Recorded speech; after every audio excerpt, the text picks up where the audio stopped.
رکے اور اس پیاری سی حدیث کو ضرور سنتے ہوئے جائیں۔ یہ ہمارے پیارے نبی محمد صلی اللہ علیہ وسلم کا آخری خطبہ ہے، اسے ضرور سنیں۔ حدیث اس طریقے سے ہے، میدان عرفات میں 9 ذی الحجہ 10 ہجری کو اللہ کے نبی صلی اللہ علیہ وسلم نے حج کا آخری خطبہ دیا۔ غور سے سنو اور بار بار سنو کہ اللہ کے نبی صلی اللہ علیہ وسلم نے کیا خطبہ دیا تھا۔ سوچے کہ کتنا اہم پیغام دیا اس پوری زندگی کے لیے، ہدایت کی راہ ہے۔ اللہ کے نبی صلی اللہ علیہ وسلم فرماتے، اے لوگو سنو، مجھے نہیں لگتا کہ اگلے سال تمہارے درمیان میں موجود رہوں گا۔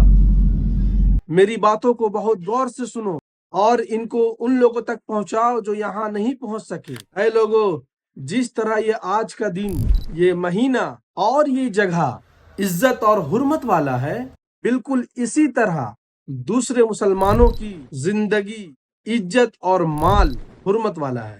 تم اس کو چھیڑ نہیں سکتے۔ لوگوں کا مال، حق اور امانت، ان کو واپس کر دو۔ کسی کو تنگ پریشان نہ کرو، کسی کو نقصان نہ کرو، تاکہ تم بھی سکون سے رہو، تاکہ تم بھی محفوظ رہو۔ یاد رکھو تمہیں اللہ سے ملنا ہے اور اللہ تعالیٰ تم سے تمہارے اعمال کے بارے میں تم سے سوال کرے گا۔ اللہ سبحانہ و تعالیٰ نے سود یعنی بیاج، انٹرسٹ کو حرام کر دیا، اس لیے آج سے سارا سود ختم کر دو، معاف کر دو۔ تم عورتوں پر حق رکھتے ہو اور وہ بھی تم پر حق رکھتی ہے۔ جب وہ اپنے حقوق پورے کر رہی ہے تو تم بھی اس کی ساری ذمہ داریاں پوری کرو۔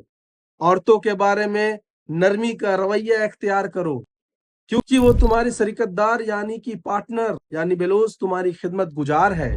اور اے لوگو، کبھی جنا، بے حیائی اور بدنگاہی کے قریب بھی نہ جانا۔ لوگو میری بات غور سے سنو، صرف اللہ کی عبادت کرو، 5 فرض نماز پوری کرو، رمضان کے روزے رکھو، زکوٰۃ ادا کرو، اگر استطاعت ہو تو حج کرو، اور جان لو ہر مسلمان دوسرے مسلمان کا بھائی ہے اور تم سب آپس میں بھائی بھائی ہو۔ تم سب اللہ کے سامنے برابر ہو۔ برتری صرف تقوی اور گناہوں سے پرہیزگاری کی وجہ سے ہے۔ یاد رکھو تم سب کو ایک دن اپنے اعمال کا جواب دہی کے لیے حاضر ہونا ہے۔ خبردار رہو اور میرے بعد گمراہ نہ ہو جانا۔ اور میں تمہارے لیے 2 چیزیں چھوڑ کر جا رہا ہوں، قرآن اور میری سنت۔ اگر تم نے ان کی پیروی یعنی ان پر عمل کیا تو کبھی گمراہ نہیں ہوگے۔ اور حدیث کے دوسرے کتابوں میں اہل بیت کا بھی ذکر آیا ہے۔ یاد رکھنا میرے بعد کوئی نبی نہیں آنے والا اور نہ ہی کوئی دین لایا جائے گا۔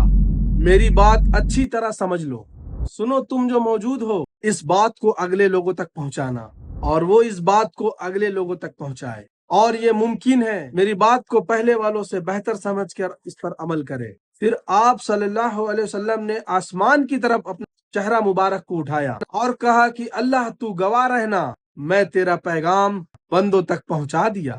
اب آپ بھی اس پیغام کو لوگوں تک پہنچائے اور اس ویڈیو کو صدقہ جاریہ سمجھ کر شیئر کریں۔ چلو جزاک اللہ خیر۔ السلام علیکم ورحمۃ اللہ۔